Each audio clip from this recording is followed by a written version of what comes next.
Hey, how you guys doing? Macasey here again, and it is Friday, August the 7th, and this, I believe, is video number 7 as well on my daily challenge to do a video a day. So I'm going to get right at it.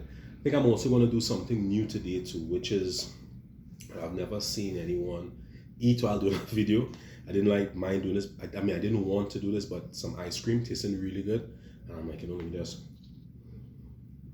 homemade from somewhere in Mova, I'll get the name. But it's really good. Anyway, topic for today is called the purge, and it has it has nothing to do with the has nothing to do with the ice cream. What it actually has to do with again a kind of ongoing theme with respect to your mental health and your mental well-being. When I say you, I'm talking about me as well, because one of those things I definitely look at. So this morning, I was on my way to work, and I stopped and having a conversation with a friend of mine who also happens to be like one of my neighbors. So I'm going to say hi to her one time, because most likely she told me she'll look at this video. And we were talking about the mask. So she saw the mask and she was like, "Wait, now you're a Chelsea fan?" So I'm like, "Yeah, of course, Chelsea bluesy color football is a game."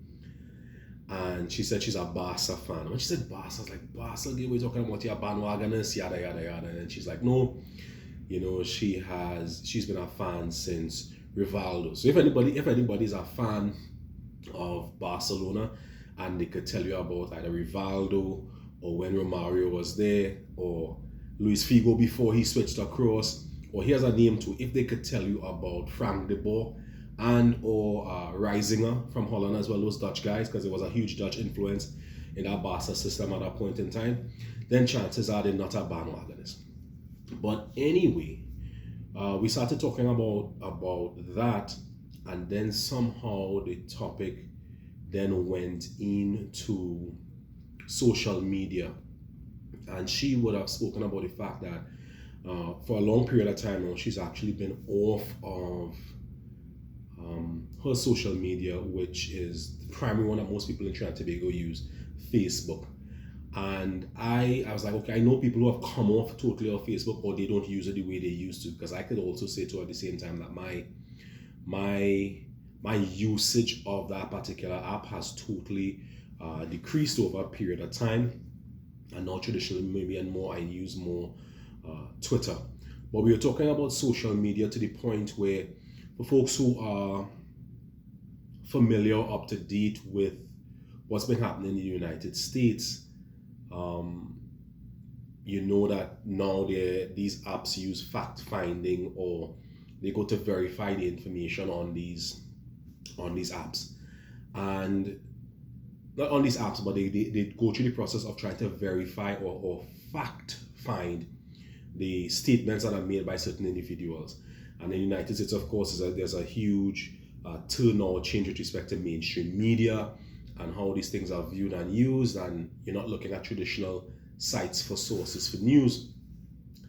And that had me thinking, okay, maybe when is Trinidad and Tobago going to get to that point of not using traditional media as in radio and or TV and or newspapers that maybe sometimes now considered to be almost within the level of mainstream media. What I mean by that, I mean that by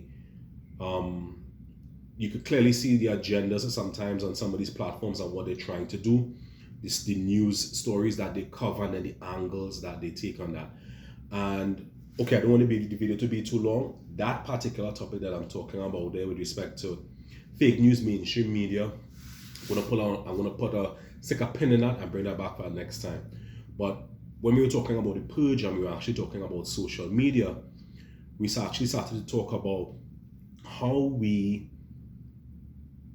help ourselves as far as our mental health with respect to protecting ourselves from one, maybe certain type of content that we don't want to see, and or sometimes interacting with individuals who you wouldn't want to interact with on social media.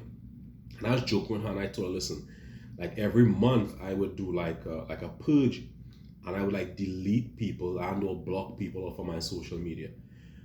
So individuals who, if their views or thoughts or the things, their expressions aren't things that really kind of sit well with you, because it's their right to go ahead and post whatever they want to post.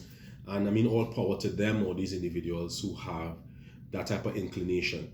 But at the same time, you have a power as well as to what you see and what you feed, and what you accept and what you take in and what you digest.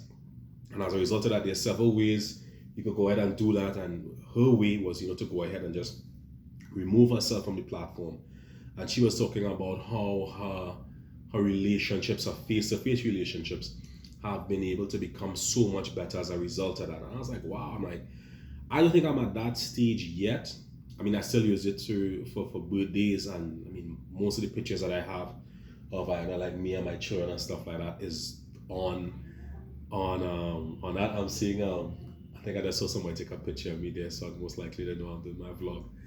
But that's fine. So I'm going to shout at that person who took that picture. I know who you are, and I hope you have a good weekend too. Where was I? Yeah, so even though I wouldn't shut down, like I said, I have modified my screen time with a lot of these applications. What I have done is going through the process of removing the content that doesn't sit right with me.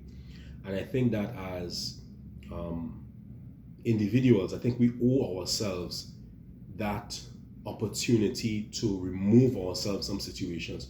It's no different than if you're in a face-to-face conversation sorry, with someone, and you walk away or you end the conversation quickly, etc. It's pretty similar to that. So I mean, there are different ways. You could put the phone down, you could delete the app, you could remove those individuals, you could mute them, etc. But I think anything that you do to protect your space, your physical, your mental space, and your mental well-being is something that you should always be thinking about and almost in the back of your brain. Because remember, we need to understand. When we say we, okay, I need to understand that sometimes someone may put up or do something where they might not know how that is affecting me, and they mightn't really care. That's not their responsibility. You're kind of responsible for your kind of state and well-being, especially maybe if the person is doing it indirectly or not intentionally. So as I bring this to a close, I say all that to say, bring it to an end. Protect yourself, protect your well-being, and yeah, this weekend or week, take a look at those apps and maybe go try and delete the ones that you don't use that are just pulling your data anyway. And that data conversation, we're definitely going to have a conversation about that on one of these vlogs one of these days. But go through and mute that individual, delete that individual, mute that keyword that they have up there that really isn't bringing any benefit to your life or well-being. Or sometimes you see things that literally have you upset. Like, don't let it occupy that space in your mind. Positive thoughts lead to positive actions, lead to positive results.